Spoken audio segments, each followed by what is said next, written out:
আমল আখলাক দুরুস্ত করার লক্ষ্যে রাসূলুল্লাহ সাল্লাল্লাহু আলাইহি ওয়াসাল্লাম উত্তরসূরি হিসাবে আইম্মায়ে মাসাজিদদেরকে তাদের উপরে অর্পিত দায়িত্ব যথাযথভাবে পালন করার জন্য এই সম্মেলন থেকে উদাত্ত আহ্বান জানানো যাচ্ছে।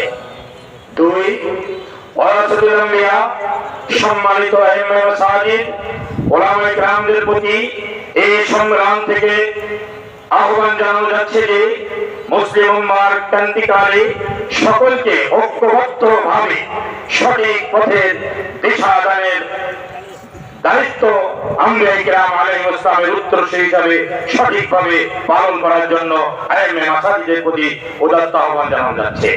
এই সম্মেলন মুসলিম উম্মাহকে হকের পক্ষে বাতিলের বিরুদ্ধে ঐক্যবদ্ধ হতে, মসজিদকে মুসলিম উম্মাহর ঐক্যের কেন্দ্রবিন্দু হিসাবে পরিণত করা, বিশেষ করে প্রত্যেকটা মেম্বার হবে সমাজের ঐক্য, ন্যায়, ভ্রাতৃত্ব প্রতিষ্ঠার কেন্দ্র।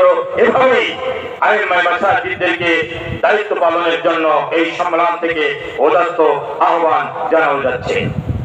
এই সম্মেলন পবিত্র কোরআন এবং সুন্নাহর আলোকে মসজিদ পরিচালনা কমিটিকে সংস্কার করে মসজিদে নববীর অনুকরণে মসজিদ কেন্দ্রিক সমাজ ও রাষ্ট্র বিনির্মাণে ইমামদের দায়িত্ব পালনের সুযোগ করে দেওয়ার জন্য যথাযথ কর্তৃপক্ষের কাছে জোর দাবি জানাচ্ছে। এই সম্মেলন মসজিদ ব্যবস্থাপনা নীতিমালার আলোকে খতিব, ইমাম, মুয়াজ্জিন ও খাদেমদের ইনসাফ ভিত্তিক সম্মানজনক সম্মানী প্রদানের জন্য ধর্ম মন্ত্রণালয়ের মাধ্যমে সরকারের নিকট জোর দাবি জানাচ্ছে। এই সম্মেলন থেকে বাংলাদেশের শিক্ষা ব্যবস্থার সকল স্তরে নৈতিকতা, ধর্মীয় মূল্যবোধ বাধ্যতামূলক করার জোর দাবি জানাচ্ছে। সেই সাথে ভাগ মুসলমানদের দেশে শিক্ষা কারিকুলামে, শিক্ষানীতিতে এমন কোন কারিকুলাম দেওয়া যাবে না যা আগামী প্রজন্মকে নাস্তিক, বেহায়া এবং নির্লজ্জ বানায়, সমকামী বানায়। এর থেকে বিরত থাকতে হবে।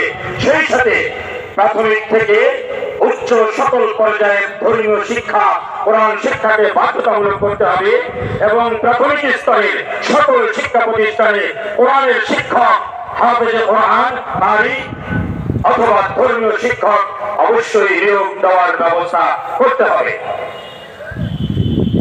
এই সম্মেলন থেকে আরো জানানো যাচ্ছে যে কোনো শিক্ষা নীতি প্রণয়নের জন্য জাতীয় যে শিক্ষা কমিশন আছে, এটাকে প্রথিতযশা আলেমদেরকে অন্তর্ভুক্ত করে পুনরায় শিক্ষা কমিশন পুনর্গঠন করতে হবে। আল্লাহ তার রাসূল সাল্লাল্লাহু আলাইহি ওয়াসাল্লাম কোরআন এবং ইসলাম নিয়ে যারা বিভিন্ন সময়ে কটূক্তি করে তাদেরকে দ্রুত বিচার আইনের আওতায় এনে দৃশ্যমান দৃষ্টান্তমূলক বিচারের মাধ্যমে শাস্তির ব্যবস্থা করার জন্য সরকারের নিকট জোর দাবি জানানো হচ্ছে। এই সম্মেলন থেকে বাংলাদেশের স্বাধীনতা, সার্বভৌমত্ব রক্ষা, রাষ্ট্রকে রাজনৈতিক, অর্থনৈতিক, বাণিজ্যিক, শিক্ষা, সংস্কৃতির ক্ষেত্রে ভিনদেশী যত আগ্রাসন আছে সকল আগ্রাসনের হাত থেকে মুক্ত রাখতে এবং আধিপত্যবাদী শক্তির বিরুদ্ধে দল, মত, ধর্ম, বর্ণ, শ্রেণী, পেশা নির্বিশেষে সকল নাগরিকদেরকে ঐক্যবদ্ধ থাকার জন্য উদাত্ত আহ্বান জানানো যাচ্ছে। এই সম্মেলন মসজিদে ইমামদেরকে দেশ ও জাতির কল্যাণে এবং আর্থসামাজিক উন্নয়নে সমাজ ও রাষ্ট্রের বিভিন্ন পর্যায়ে ক্ষমতায়ন করার জন্য সরকারের নিকট জোর দাবি জানাচ্ছে। এই সম্মেলন থেকে ফিলিস্তিন এবং বাইতুল মুকাদ্দাসের স্বাধীনতা, মধ্যপ্রাচ্য থেকে সাম্রাজ্যবাদী, আধিপত্যবাদী আমেরিকার সকল সামরিক ঘাঁটি বিলুপ্ত, অসহায় ফিলিস্তিনি শিশু এবং নারীদের উপরে বিশ্ব সন্ত্রাসী ইসরায়েল কর্তৃক বর্বরিত গণহত্যা বন্ধে স্থায়ীভাবে যুদ্ধবিরতি কার্যকর করা এবং যুদ্ধাপরাধী হিসাবে নেতানিয়াহুকে আন্তর্জাতিক আদালতে দৃশ্যমান বিচার কার্যকর করার জন্য জাতিসংঘের নিকট জোর দাবি জানাচ্ছে।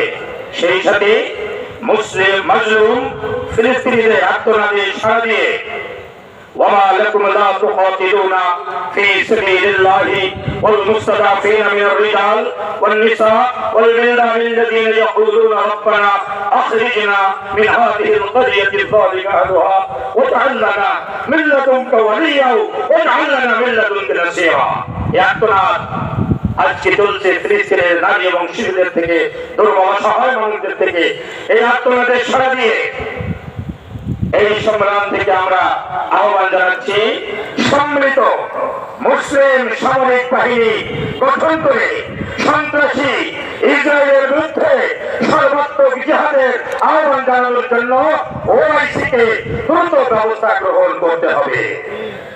আলহামদুলিল্লাহ, আমি মোহাম্মদ সালেহ আমাদের